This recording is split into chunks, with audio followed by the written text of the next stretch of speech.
ओम नमो भगवते वासुदेवाय। अष्टाविंशोऽध्याय। मैत्रेय उवाच। तदन्ते शृणु हे विदुर संवाद से पुरजनर। नारद उवाच। नारद कहन्ति राजन एबे कहिबा वीर ଶୁଣ। ଯବନ ଅଧିପତି ସେହି ତାହାର ନାମ ଭୟ କହି। ସୈନ୍ୟାଦି ବ୍ୟାଧି ଗଣେ ତାର ସଙ୍ଗତେ ଥାନ୍ତି ନିରନ୍ତର। ପ୍ରଜୋର କାଳ କନ୍ୟା ବେନି ଏହାଙ୍କ ସଙ୍ଗେ ନୃପମଣି। ସର୍ବ ସଙ୍ଗତେ ଚଳନ୍ତି ଯେ ଦିଗେ ବିଜୟ ନୃପତି। ସେ ଏକ ଦିନେ ନୃପବର ସଙ୍ଗତେ ସୈନ୍ୟ ଯେ ପ୍ରଜୋର। ସେ ମହି ଭ୍ରମଣ କରନ୍ତେ ଦେଖିଲା କାଳ କର୍ମଙ୍ଗତେ। ସେ ପୁରେ ଥିଲା ପୁରଞ୍ଜନ ତା ବେଗେ ବେଢ଼ିଲେ ରାଜନ। ସେ ପୁରେ ଦ୍ୱାରୀ ଜୀର୍ଣ୍ଣ ଅହି ନିରତେ ପୁର ଦ୍ୱାରେ ଥାଇ। ଏ ପଞ୍ଚଭୂତେ ଦେହ ଯେତେ ଯାକୁ ନ ଛାଡ଼େ କଦାଚିତେ।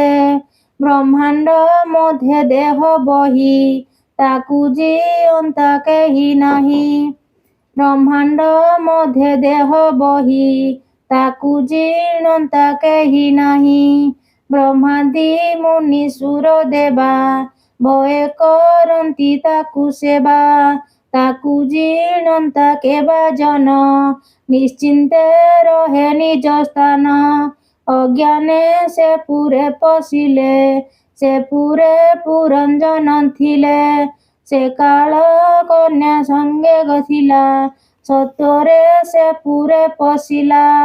ସେ ନାରୀ ଯାରେ ସ୍ପରଶଇ ସେ ପ୍ରାଣୀ ଉଠି ନ ପାରଇ। ଆଗେ ସେ ନାରୀ ପ୍ରବେଶିଲା ଯେତେ ଯବନ ବଳ ଥିଲା। ସେ ସର୍ବଦ୍ୱାର ମାର୍ଗେ ଗଲେ ପ୍ରବେଶି ପୁର ବିନାଶିଲେ। ପୁର ଉଜାଡ଼ି ଭୟ କରି ସେ ପୁର ଜନ ଦଣ୍ଡଧାରୀ। ବହୁତ ସନ୍ତାପ ଯେ କଲା ନିର୍ବଳେ ଶଙ୍କିତ ରହିଲା। ସେ ରାଜା କ୍ରୋଧେ ଅଭିମାନୀ ଦେଖିଲା ସୁକୁଟୁମ୍ବ ହାନି। ସ୍ନେହାନୁବନ୍ଧେ ନ ଛାଡ଼ଇ ଆକୁଳେ ସନ୍ତାପେ ଶୋଚଇ। ସେ କାଳ କନ୍ୟା ଆସି ଆଗେ ରାଜାକୁ କୋଳ କଲା ବେଗେ। ତାର ସ୍ପରଶେ ମହାରାୟ ହୋଇଲା ନଷ୍ଟ କାନ୍ତିକାୟ। କୃପଣ ବିଷଏ ରାଜନ ହୋଇଲା ଅସଙ୍ଗ ପାଇଣ। ପ୍ରତିଜ୍ଞା ହେଲା ତାର ନାଶ ସଘନେ ଛାଡ଼ଇ ନିଶ୍ୱାସ। ଯବନ ଗନ୍ଧର୍ବେ ପଶିଲେ ରାଜାର ସମ୍ପଦ ନାଶିଲେ। ସେ ପୁର କ୍ଷୀଣ ଦେଖି ତାର ପୁତ୍ରାଦି ଛାଡ଼ିଲେ ଆଦର। ଆତ୍ମୀୟ ଲୋକ ଯେତେ କହି ଦେଖିଲା ପୂର୍ବ ସ୍ନେହ ନାହିଁ। ତା ପତ୍ନୀ ଠାରେ ଯେଉଁ ପ୍ରୀତି ଦେଖିଲା ଅସ୍ନେହ ନୀତି। ଆତ୍ମାକୁ ଜରାଗ୍ରସ୍ତ କଲା ପଞ୍ଚାଳ ବିଷୟତା ଗଲା। ଦୁରନ୍ତ ଚିନ୍ତା ପାଇ ରାୟ ତା ନ ଦେଖି ତରିବା ଉପାୟ। ସେ କନ୍ୟା ବିଷୟେ ନିର୍ବଳ ଏକାନ୍ତେ ଝୁରେ ମହିପାଳ। ଦୁର୍ବଳ ଦେଖି ନିଜ ଦେହ ଛାଡ଼ିଲେ ପୁତ୍ର ଆତ୍ମା ଆଦି ସ୍ନେହ। ସ୍ୱପୁର ଲୋକ ଚିନ୍ତା କଲା ସେ କାଳ କନ୍ୟା ଏହା କଲା। ସେ ପୁର ଛାଡ଼ିବାରେ ମନ ରୋଦନ କରେ ଅନୁକ୍ଷଣ। ନ ପାରେ ସହି ଦୁଃଖ ଘୋର ନିଶ୍ଚୟ ଛାଡ଼ିବି ଶରୀର।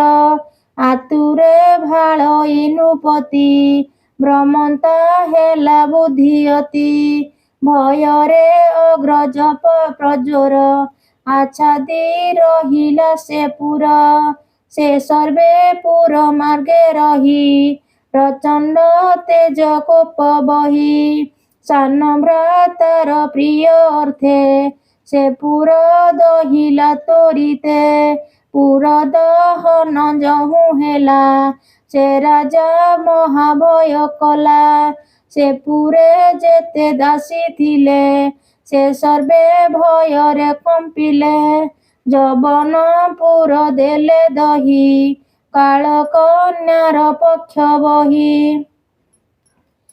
ଭୟ ଏ ନ ପାରନ୍ତି ରହି ଦୁଃଖେ ରୋଦନ୍ତି ଛନ୍ନ ହୋଇ ଭୟ ଏ ନ ପାରନ୍ତି ରହି ଦୁଃଖେ ରୋଦନ୍ତି ଛନ୍ନ ହୋଇ ଜବନପୁର ନେଲେ ବେଗେ ସେ କାଳ କନ୍ୟା ଘେନି ସଗେ ଉଭୟେ ଅଗ୍ରଜ ପ୍ରଜ୍ୱର ପୁର ନାସିଲେ ବେଗେ ତାର ଦେଖିଣ ବିଷାଦେ ନୃପତି ରୋଦନ କଲା ଭୟେ ଅତି ବହୁତ କଷ୍ଟେ ସେ ରାଜନ ପୁର ଛାଡ଼ିବା କଲା ମନ ଯେ ସନେ ବୃକ୍ଷ କ୍ରୋଟ ଅହି ଅନଳ ତେଜେ ତାପେ ବହି ସେ ଯେହ୍ନେ ସେ ସ୍ଥାନ ଉପେକ୍ଷି ରହେ ଅତ୍ୟନ୍ତ ଭୟେ ଦୁଃଖୀ ତେସନେ ଛାଡ଼ି ନିଜ ପୁରୀ ସେ ରାଜା ବହୁ ଚିନ୍ତା କରି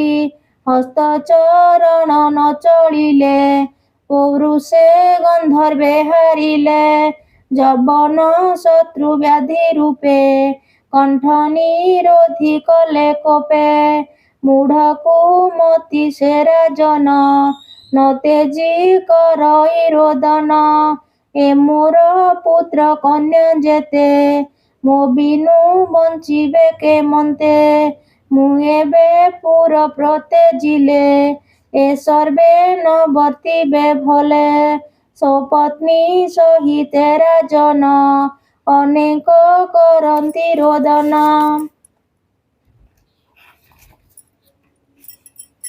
ମୁଁ ଏବେ ନିଶ୍ଚୟ ମରିବି ଏ ବହୁ ଦୁଃଖ ନ ସହିବି ମୋର ଭାବେ କାମିନୀ ଭାଳିବ ଏ କୁଟୁମ୍ବ ଘେନି ବାଳକେ ହୋଇବେ ଅନାଥ ତା ଦେଖି ରୋରିବେ ବହୁତ ମୋ ଅନ୍ତେ ଏ ସର୍ବେ ମରିବେ କିବା ଭକ୍ଷିବେ କାହିଁ ଥିବେ ଯେହ୍ନେ ସମୁଦ୍ର ମଧ୍ୟେ ନାବ ଭଗ୍ନେ ନାଶନ୍ତି ପ୍ରାଣୀ ସର୍ବ ଏମନ୍ତେ ଭାଳନ୍ତି ରାଜନ କାଳ ହୋଇଲା ଅବସାନ ଯଜ୍ଞାଦି ପୁଣ୍ୟ କର୍ମ ଯେତେ କରଣେ ନୋହିଲେ ସମର୍ଥେ କାମ୍ୟ କର୍ମକୁ ତ୍ୟାଗ କରି ଅନେକ ପଶୁ ଥିଲା ମାରି ସେ ଦୋଷ ମନେ ଧରିଥିଲେ ତକ୍ଷଣେ ରାଜାକୁ ଭେଟିଲେ ବଳେ ବେଢ଼ିଲେ ପଶୁଗଣ ନାନାଦି ଅବସ୍ଥା କରିଣ କୃଷ୍ଣ ଭାବେ ମୂଢ଼ମତି ଏଣୁ ନରକେ ହେଲା ଗତି ଈଶ୍ୱର ବାକ୍ୟ ବେଦବାଣୀ ସେ ଯେ ଜ୍ଞାନ ତେଜିଲା ନ ଜାଣି ତେଣୁ କର୍ମାନୁସାରେ ତାର ଜନ୍ମିଲା ବିଦର୍ଭ ମନ୍ଦିର ସେ ରାଜା ମରଣ ସମୟେ ସ୍ତ୍ରୀଲିଙ୍ଗ ଭାବିଲା ହୃଦୟେ ତେଣୁ ସେ ପ୍ରମଦା ହୋଇଲା ପୁରୁଷ ଅଙ୍ଗ ପ୍ରତ୍ୟଜିଲା ସେ ରାଜା ସଙ୍ଗତେ ରାଜନ ଯୁଧେ ଜିଣିଲା ରାଜ୍ୟ ଧନ ସେ ପ୍ରତିବ୍ରତା ସଙ୍ଗ ଫଳେ ଜନ୍ମ ଲଭିଲା ସାଧୁ କୂଳେ ଏଣୁ ସୁସଙ୍ଗେ ମୋକ୍ଷ ପ୍ରାଣୀ ଜ୍ଞାନେ ଭକତି ପରିମାଣୀ ବିଦର୍ଭ ମନ୍ଦିରେ ସୁନ୍ଦରୀ ଜନ୍ମ ଲଭିଲା ଦେହ ଧରି ମଳୟ ଧ୍ୱଜ ନାମେ ରାଜା ସେହି ବୈଷ୍ଣବ ମହାତେଜା କନ୍ୟାର ରୂପ ଗୁଣ ଶୁଣି କନ୍ୟାର ରୂପ ଗୁଣ ଗୁଣି ଚିତେ କଳ୍ପିଲା ନୃପମଣି ସେ କନ୍ୟା ସାମନ୍ତ ସାଜିଲା ବିଦର୍ଭ ଦେଶେ ବିଜେ କଲା ସେ ରାଜା ସଙ୍ଗ ତେରା ଜନ ଯୁଧେ ଜିଣିଲା ରାଜ୍ୟ ଧନ ବଳେ ହରିଣ ତା ଦୁଲଣୀ ବିବାହ କଲା ନୃପମଣି ମଳୟ ଧ୍ୱଜ ନୃପବର ଦ୍ରାବିଡ଼ ଦେଶେ ଅଧିକାର ସେ କନ୍ୟା ଗର୍ଭେ ତା ସନ୍ତତି ଜନ୍ମିଲା ସୁଗୁଣ ସୁମତି ସେ ରାଜା ସଦୃଶ କୁମାରୀ ପ୍ରସବ କଲା ତାର ନାରୀ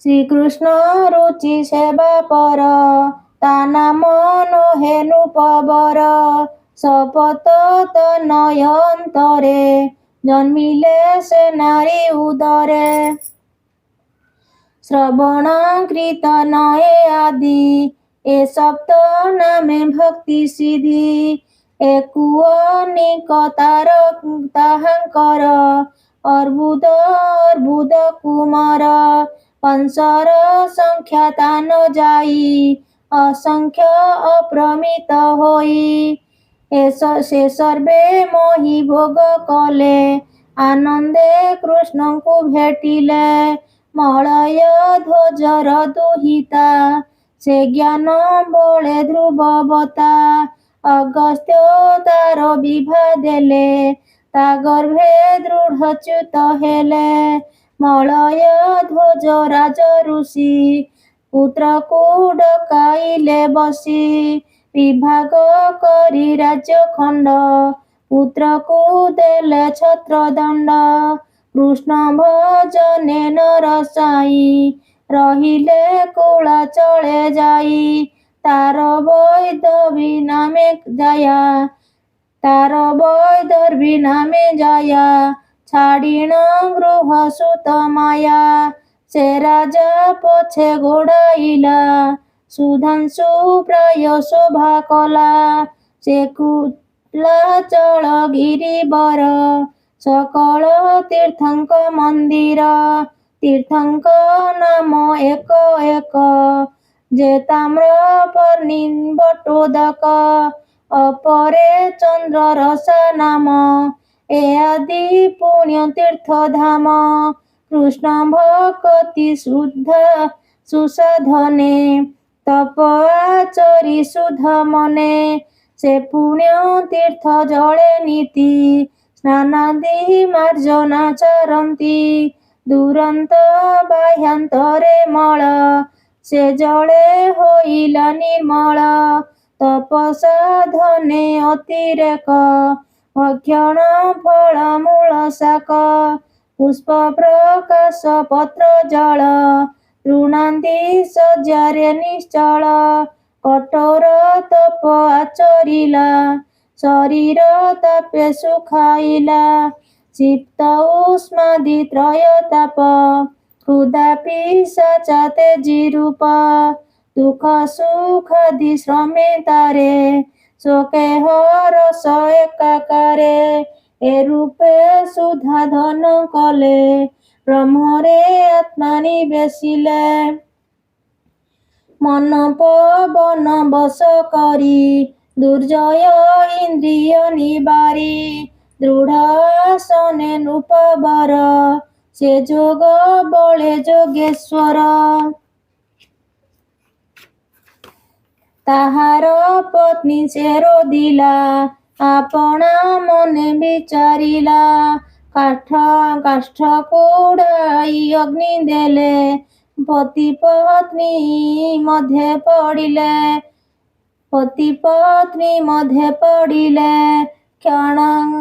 ତକ୍ଷଣେ ବିପ୍ରେକ ମିଳିଲେ ସେ ପୂର୍ବେ ତାର ସଖା ଥିଲେ ସେ ବେଗେ ତାର ହସ୍ତ ଧରି କହେ ପ୍ରବୋଧ ଶାନ୍ତ କରି ଶୁଣ ସୁନ୍ଦରୀ ମନୋହାରୀ କେ ତୁମ୍ଭେ କାହାର ବାନାରୀ ପୂର୍ବ ସଖା ଯେ ତୋହର ତୁରିବ ଆତ୍ମା ଅଟୁ ମୋର ତୋ ଆମ୍ଭ ଏକ ବେନି ହଂସେ ଏ ମାନସରେ ନିର୍ତ୍ୱବାସ ତୋ ଆମ୍ଭ ଏକ ବେନି ହଂସ ଏ ମାନସରେ ନିର୍ତ୍ୱବାସ ତୁ ମୋତେ ଛାଡ଼ିଣ ସେଠାରେ ଅଇଲୁ ଏ ମହି ଭୋଗରେ ପ୍ରବେଶ ଏ ସୂର୍ଯ୍ୟମଣ୍ଡଳ ଏତେ ଦେଖିଲୁ ଦିବ୍ୟସ୍ଥଳ ସେ ପୁରେ ନାରୀ ଏକ ଥିଲା ସେ ତୋର ମନ ବନ୍ଦୀ କଲା